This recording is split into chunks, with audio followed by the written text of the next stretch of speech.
pendaratan darurat dan alhamdulillah tadi sudah bisa dievak. Kita cek satu persatu yang dirawat. Memang saat ini tim dokter tentunya sedang melakukan langkah-langkah untuk melakukan pendalaman apakah perlu ada perawatan lanjutan yang harus dilaksanakan. Tentunya terhadap yang bisa dirawat di Rumah Sakit Bayangkara Jambi akan dirawat di sini.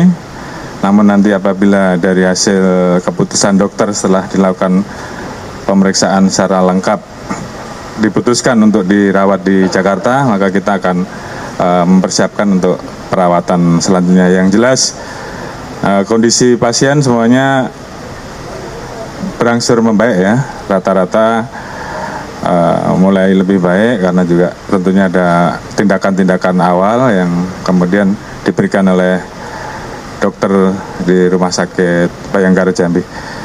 Saya kira saya mohon doanya dari rekan-rekan untuk teman-teman kita yang saat ini sudah dirawat untuk segera bisa mendapatkan perkembangan dan kesehatannya semakin baik. Sementara itu, ya. Tim SAR evakuasi Kapolda Jambi dan rombongan telah mengudara. Namun upaya evakuasi menghadapi kendala berupa cuaca buruk. Dari salah satu helikopter Super Puma yang ikut dalam evakuasi, terlihat awan tebal menyelimuti wilayah lokasi kecelakaan helikopter Kapolda Jambi. Tim pun kesulitan menentukan posisi untuk evakuasi.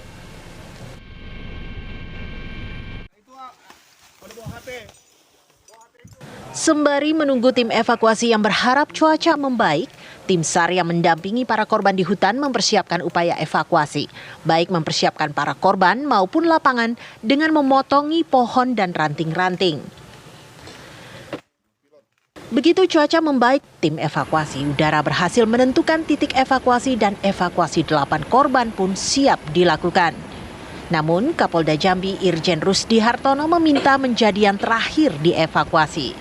Karena itu kelompok korban pertama yang dievakuasi adalah Kopilot AKP Amos Fredili, Ajudan Kapolda Bribtu Aditya, Direskrimum Polda Jambi Kombes Andri Ananta, dan Dirpol Airut Kombes Michael Mumbunan. Cuaca terlihat mendung saat itu, namun visibilitas dan kecepatan angin memungkinkan untuk evakuasi.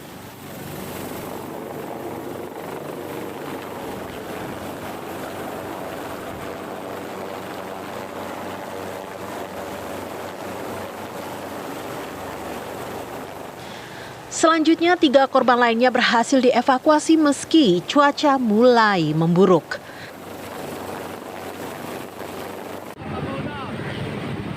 Terakhir adalah evakuasi Kapolda Jambi dengan kondisi cuaca lebih menantang.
Evakuasi Kapolda Jambi pun menjadi evakuasi berisiko tinggi seiring kecepatan angin bertambah saat tim berupaya melakukan hauling atau penarikan tandu ke dalam helikopter SAR.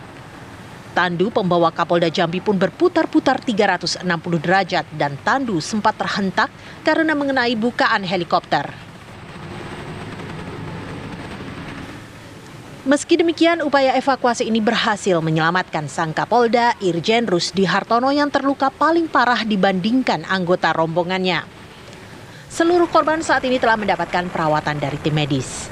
6 diantaranya dirawat di Rumah Sakit Bayangkara Jambi, sementara 2 lainnya mendapatkan penanganan di Gor Merangin karena luka yang diderita lebih ringan, dan keduanya juga akan mendapatkan pemeriksaan lengkap di Rumah Sakit Bayangkara Jambi. Kapolri Jenderal Listio Sigit Prabowo memberikan perhatian khusus pada kecelakaan ini hingga ia pun terbang ke Jambi untuk menemui secara langsung para korban. Setelah mendapatkan hasil pemeriksaan awal dari dokter atas para korban, Kapolri masih menunggu pemeriksaan lanjutan dan tidak menutup kemungkinan untuk merawat korban yang memerlukan perawatan lanjutan di Jakarta. Tentunya terhadap yang bisa dirawat di Rumah Sakit Bayangkara Jambi akan dirawat di sini. Namun nanti apabila dari hasil keputusan dokter setelah dilakukan pemeriksaan secara lengkap diputuskan untuk dirawat di Jakarta, maka kita akan mempersiapkan untuk perawatan selanjutnya. Yang jelas kondisi pasien semuanya berangsur membaik ya, rata-rata mulai lebih baik karena juga tentunya ada tindakan-tindakan awal yang kemudian diberikan oleh dokter di Rumah Sakit Bayangkara Jambi. Saya kira saya mohon doanya dari rekan-rekan untuk teman-teman kita yang saat ini sudah dirawat untuk segera bisa mendapatkan perkembangan dan kesehatannya semakin baik. Kapolri menyatakan saat ini masih memprioritaskan perawatan para korban. Sementara untuk evakuasi helikopter yang mengalami kecelakaan di Hutan Kerinci akan dilakukan setelahnya. Investigasi kecelakaan juga akan dilakukan kemudian.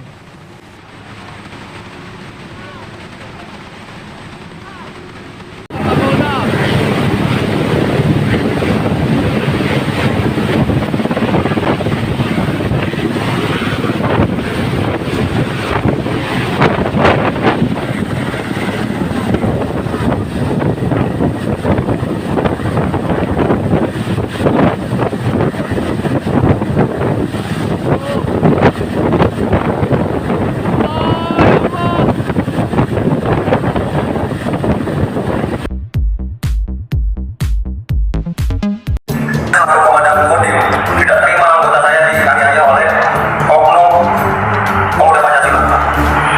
Saya sudah serahkan proses hukumnya ke Polres. Semoga pelaku segera tertangkap. Dan saya minta Ormas PP Pemuda Pancasila tidak ada yang melindungi oknum pemuda Pancasila. Itu saja dari saya. Terima kasih. Ya. Cukup ya.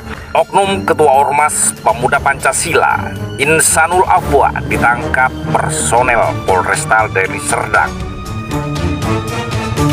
Ketua Ormas Pemuda Pancasila Desa Limau Manis, Kecamatan Tanjung Morwa, Deli Serdang ini ditangkap karena melakukan penganiayaan terhadap anggota Intel Kodim 0204 DS, Serka Amos Tabangun.